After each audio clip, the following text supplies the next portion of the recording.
guest, Rosemary Kelanic, Director of the Middle East Program at Defense Priority. She's also the author of Black Gold and Blackmail, Oil and Great Power Politics. Rosemary, thank you so much for being with us. I mean, I think I want to start with this ceasefire proposal that Iran has actually, we're learning, rejected. They've submitted their own counter proposal. Just walk us through who you think has the upper hand in these negotiations, because my assessment would be that even though the US might be the greater sort of military power, they might have more military might, their hands are tied, especially when you have Donald Trump threatening to blow up power plants and bridges. You have to remember that the US is supposedly trying to help Iranian civilians, and so their hands are really tied in how much they can do on that front. Iran, however, does have the economic upper hand. And given just sort of the politics in this country when it comes to gas prices, just by closing the Strait of Hormuz, they in many ways do actually have the upper hand here. Give us your take, Rosemary.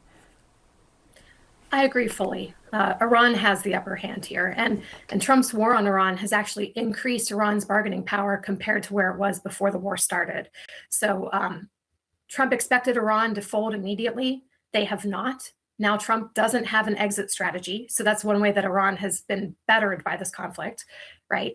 Iran has also asserted this new leverage over Hormuz, which has caused oil prices to go up with no end in sight, frankly. And this can persist for a long period of time because Iran can very cheaply threaten the strait. So Iran is asking essentially for reparations for war damage in addition to a permanent end of the conflict. They don't want a 45-day ceasefire because they don't trust the United States. The United States has twice now used negotiations as a ploy to position military forces in the region and attack Iran in the middle of them. So our diplomatic credibility has been shredded, just self-shredded. And Iran thinks it has the upper hand, and it probably does. When this war eventually does come to an end, what do you think is going to be the absolute most important lesson the US will have learned? Well, I hope the lesson that we will have learned is that there are just severe limitations to military power. I mean, I think that's something that Trump just does not understand. He had a couple of conflicts that went really well that seemed to end quickly and easily in Venezuela and then in the 12-day war last year. And so I think Trump has drastically overestimated what military power buys you politically.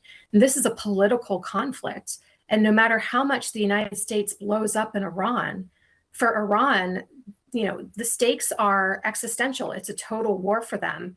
They are going to keep resisting the United States indefinitely. So I seriously hope that Trump realizes, and the US as a whole realizes, that even if you have superior firepower, it doesn't mean you can force other countries to abandon things that are extremely important to them. But what about sort of strategic military planning? I mean, obviously, I'm sure some degree of planning in terms of the day after would have gone into this. But on the other hand, I'm not so sure either, because I think that this idea that Iran would have closed the Strait of Hormuz is something they've threatened in the past. But do you think that Trump really sort of thought through that particular scenario based on what we're seeing here? It's clear he didn't think through the scenario. U.S. military planners have. U.S. intelligence has. I mean, they've been modeling this for decades. We know from reporting that they made the case to Trump that Iran could close the strait and it could go very badly for the United States if it did. But Trump just has this hubris that led him to discount that threat, to think that the U.S. was just so powerful and mighty that Iran would capitulate immediately and not be able to resist. And that was also based on a faulty idea about leadership targeting, that if you take out the leadership of a state like Iran, you're going to collapse that country's ability to fight a war, to defend itself. And Trump was just wrong there. So I think he heavily discounted the threat. And we know from everything that's happened before and since that the president just didn't think this war was going to last anywhere near this long. And there's no end in sight unless Trump decides to accept that this war is a failure. He can dress it up however he wants, but he just needs to end it rather than make it worse. And what about the lessons about, and you and I have talked about this quite a few times, oil dependency? I mean, yes, you have the fact that technically America does obviously produce its own oil, but the global energy markets are still so connected. that it doesn't even matter. I mean, even if you have energy independence, just in terms of the U.S. producing light sweet crude, obviously imports heavy sour crude, but the fact that it does produce light sweet crude is a big sort of important factor. However, the fact that the markets are so interconnected means that when you close the Strait of Hormuz, the U.S. is clearly in trouble. So just give us your take on the lessons learned on that front as well.